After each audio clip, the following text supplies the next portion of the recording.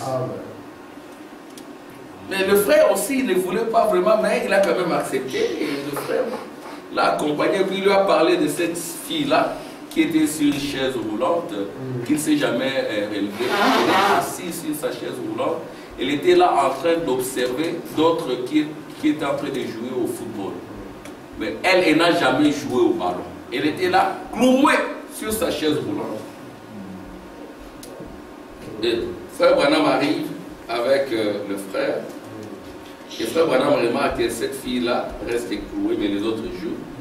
Et lui dit, tu veux jouer au football? As-tu déjà joué au football? As-tu déjà joué au ballon? Oh non, je n'ai jamais parce que je suis dans un tel état.